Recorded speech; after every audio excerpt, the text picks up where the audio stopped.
time I have the honor to present to you the moral leader of our nation. I have the pleasure to present to you Dr. Martin Luther King, Jr.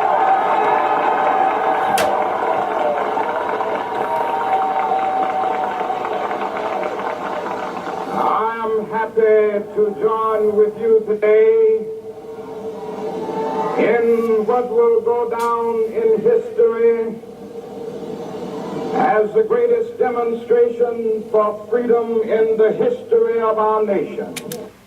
All right. We've seen the intro to this, man. That's right here, coming at you. It's the social justice, baby. And I'm here to destroy the ideas of Sargon of Akaad, the Bearing, Shoe-on-Head, Blaire White, and any of you other dumb anti-social justice warriors. Like this guy, I don't know who this guy is, but I'm gonna destroy his anti-social justice message. Just watch.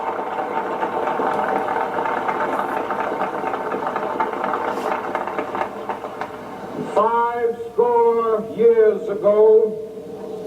You see, this poor black man has been taught to use the empirical number system of score. Empirical number system. It is obvious. Obvious. His mind has been imperialized.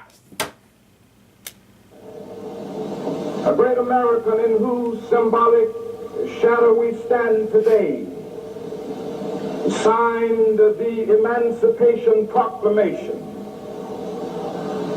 This momentous decree came as a great beacon light of hope to millions of Negro slaves who had been seared in the flames of withering injustice.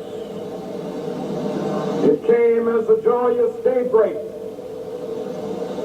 to end the long night of their captivity. He doesn't say nothing about that 40 acres of the mule, reparations they own. Imperialist mind. It gets worse. But 100 years later, the Negro still is not free. Well, now that's true. That's true. 100 years later, the white privilege is holding them hostage. The life of the Negro is still sadly crippled by the manacles of segregation and the chains of discrimination.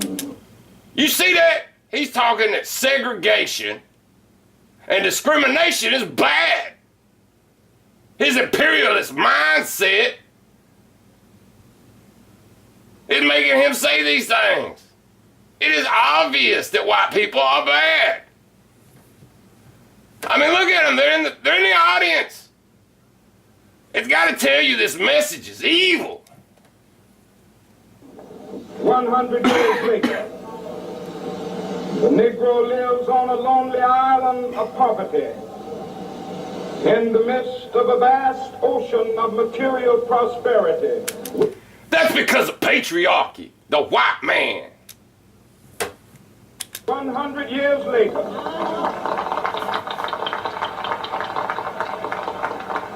the Negro is still languished in the corners of American society and finds himself in exile in his own land. And so we've come here today. See, this guy's implying that he's exiled from Africa.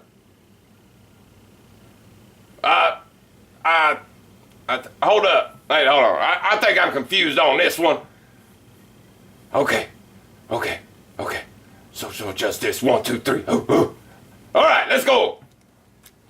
To dramatize a shameful condition. In a sense, we've come to our nation's capital to cash a check. All about imperialist money. Listen to him. Wrote the magnificent words of the Constitution and the Declaration of Independence. A white man's work. He was signing a promissory note to which every American was to fall heir. Negroes was a promise that all men, yes, black men as well as white men. You see, he think that white men and black men are equal.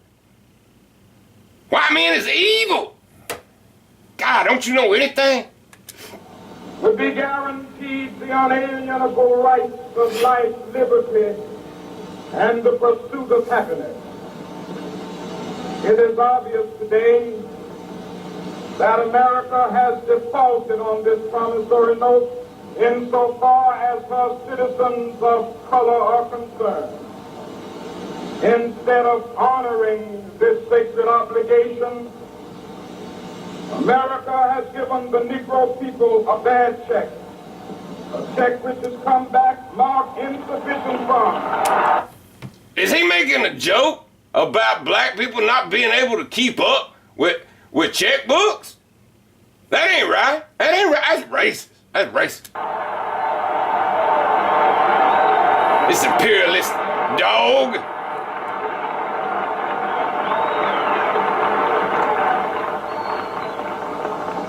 But we refuse to believe that the Bank of Justice is bankrupt. Social justice. Bank of social justice. In the great faults of opportunity of this nation. So we've come to cash this check, a check that will give us upon demand the riches of freedom and the security of justice. He all about that money, ain't he? All about that money. God. You hear that Sargon of Akaad? He all about money. So come to this hallowed spot to remind America of the fierce urgency of now. This is no time to engage in the luxury of cooling off or to take the tranquilizing drug of gradualism.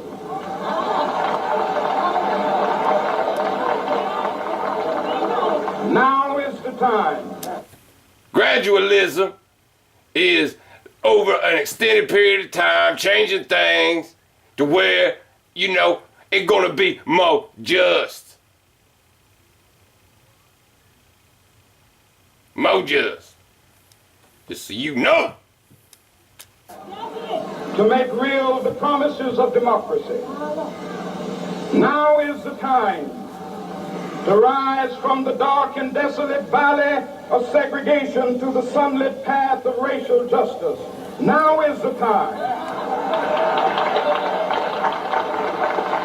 to lift our nation from the quicksands of racial injustice to the solid rock of brotherhood. Now is the time to make justice a reality for all of God's children. It would be fatal for the nation to overlook. This man believed in God. And he ain't even Muslim. He's obviously evil, part of an imperialistic empire. God. The urgency of the moment. This sweltering summit of the Negro's legitimate discontent will not pass until there is an invigorating autumn of freedom and equality. 1963 is not an end, but a beginning. Those who hope that the Negro needed to blow off steam. You see that picture right there?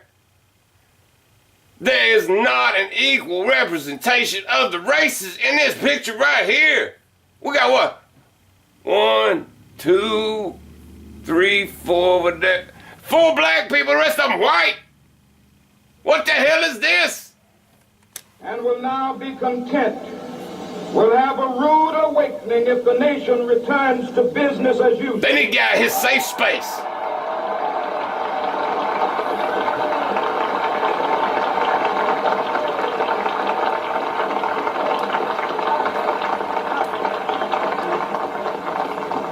There will be neither rest nor tranquility in America until the Negro has granted his citizenship rights. The whirlwinds of revolt will continue to shake the foundations of our nation until the bright day of justice emerges. He is wanting to be part of this imperialistic empire. How about that, Baring Shoe on Head? Huh? What do you think about that? He's wanting to join with the white man and pretend like race don't matter. That is something that I must say to my people who stand on the warm threshold which leads into the palace of justice. In the process of gaining our rightful place, we must not be guilty of wrongful deeds. Let us not seek to satisfy our thirst for freedom by drinking from the cup of bitterness and hatred. This guy thinks it's okay to be white. He don't understand that minorities gotta hate white people.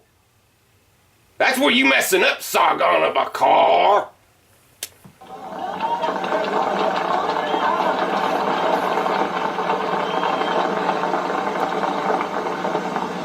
We must forever conduct our struggle on the high plane of dignity and discipline. We must not allow our creative protests to degenerate into physical violence. Again and again, we must rise to the majestic heights of meeting physical force with soul force. See? This BAM, they know. You gotta get violent with these Nazis. This guy, I don't even know what he thinking. You gotta get violent with these Nazis. You gotta punch a Nazi in the face. This man, his imperialistic mind has been taken over. The marvelous new militancy which has engulfed the Negro community must not lead us to a distrust of all white people. For many of our white brothers, as evidenced by their presence here today, have come to realize that their destiny is tied up with our destiny. He don't know why people are evil. And they have come to realize that their freedom is inextricably bound to our freedom. We cannot walk alone. And as we walk, we must make the pledge that we shall always march ahead. We cannot turn back. There are those who are asking the devotees of civil rights, when will you be satisfied?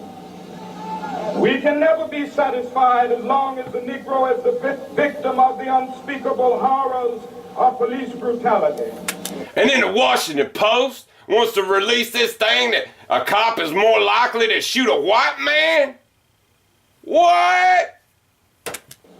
We can never be satisfied.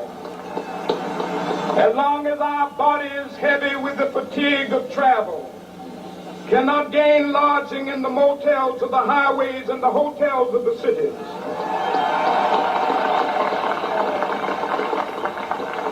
We cannot be satisfied as long as the Negro's basic mobility is from a smaller ghetto to a larger one.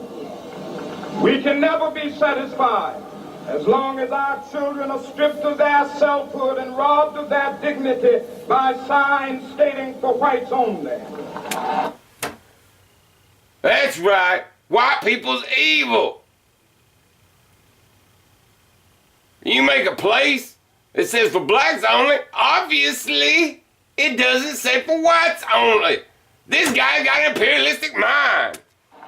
I think. I'm having trouble. I have to get back to the... We cannot be satisfied as long as a Negro in Mississippi cannot vote, and a Negro in New York believes he has nothing for which to vote.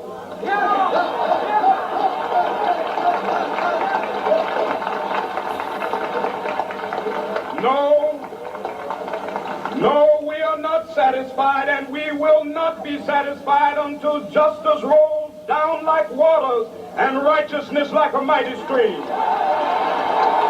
He's obviously Christian. Christians is evil, white people's evil, and men's is evil. You don't know that? I'm not unmindful that some of you have come here out of great trials and tribulations. Some of you have come fresh from narrow jail cells. Some of you have come from areas where your quest for freedom left you battered by the storms of persecution and staggered by the winds of police brutality. You have been the veterans of creative suffering.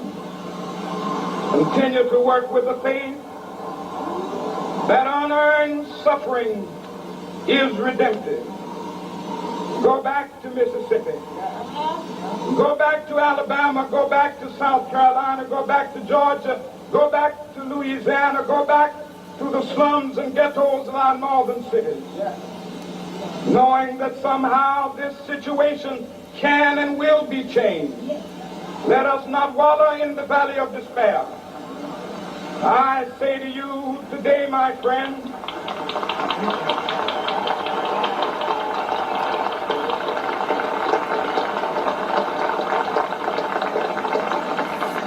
so even though we face the difficulties of today and tomorrow, I still have a dream. It is a dream deeply rooted in the American dream. See, right here. He is ignoring the Native Americans. He's ignoring them Native Americans. But this is where he shows his true colors and what he really believes. Listen to this. He's about to spout some evil. I have a dream that one day this nation will rise up and live out the true meaning of its creed. We hold these truths to be self-evident that all men are created equal. Right there, he said all men. He obviously anti-feminist, anti-women. This man is evil, evil stuff.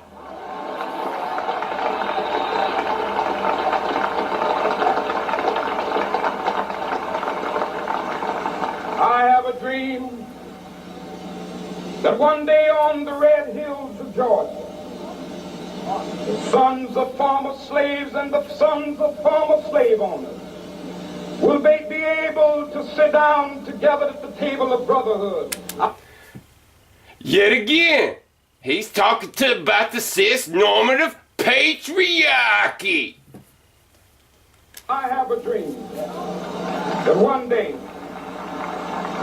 even the state of Mississippi, a state sweltering with the heat of injustice, sweltering with the heat of oppression, will be transformed into an oasis of freedom and justice. I have a dream that my 4 little children will one day live in a nation where they will not be judged by the color of their skin, but by the content of their character. Did you hear that? This moron thinks the skin color don't matter. He says it's what's inside. It's what makes you you, what you do with your mind, your ideologies. He's saying that's what makes you different. That's what makes you special. Listen to this fool.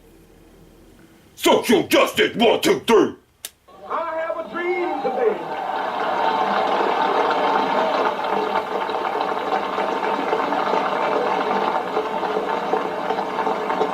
I have a dream that one day, down in Alabama, with its vicious racists, with its governor having his lips dripping with the words of interposition and nullification.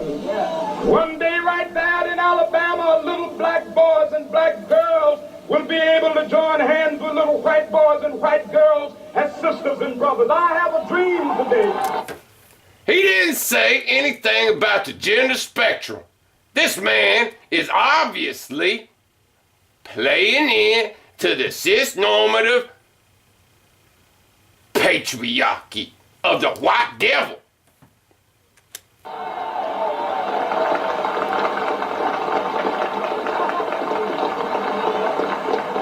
I have a dream that one day every valley shall be exalted.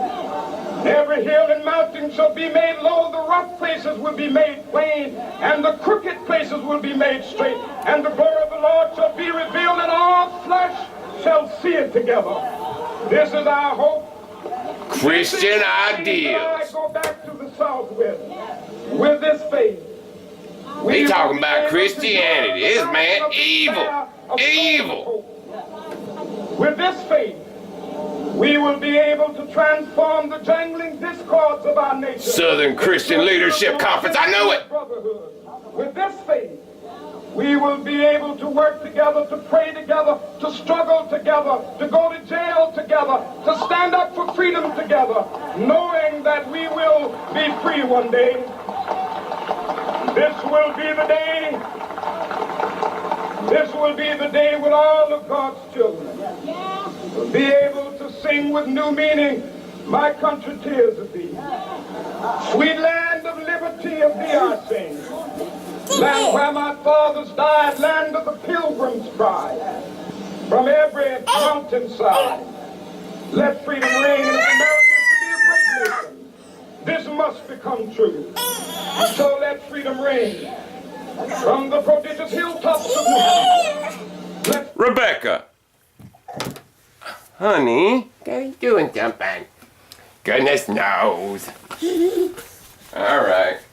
Even though you are a cis-normative baby, white, whatever, I'll get you something to drink. Hold on. Sorry, Sargon of Akaad. I gotta get my daughter a drink.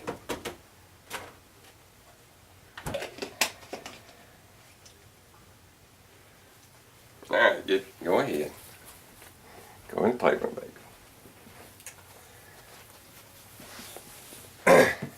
Where was I? Freedom reign. From the mighty mountains of New York, let freedom reign from the heightening Alleghenies of Pennsylvania. Let freedom reign from the snow-capped Rockies of Colorado. What are you doing, little girl? Wait, I'm the social justice, baby. Stop it. Freedom reign from Stone Mountain of Oh, thank you. Hey, you're breaking my arm, you baby abuser. Baby abuser. You're a baby abuser. You're a baby abuser. You is. Let freedom ring, and when this happens,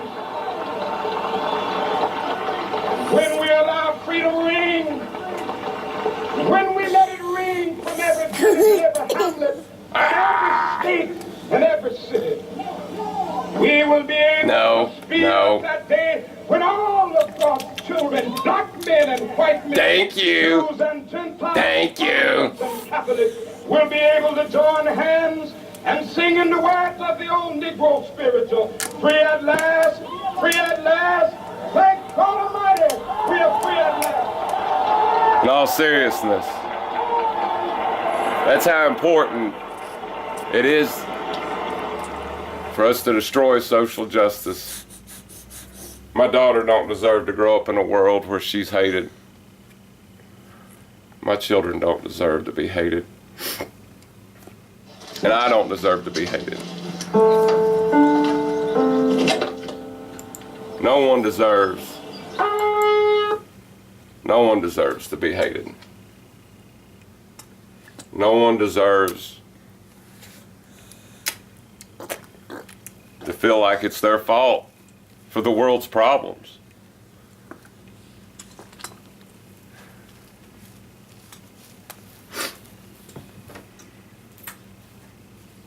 But I'm the social justice baby, and I'm gonna destroy you chumps! Destroy it! Yes, I'll take some more sippy cup. Yes. Now get out of here, you cis-normative white girl! Anti-feminist! You wanna say anything to the camera, Rebecca? You're feeding your baby. Okay.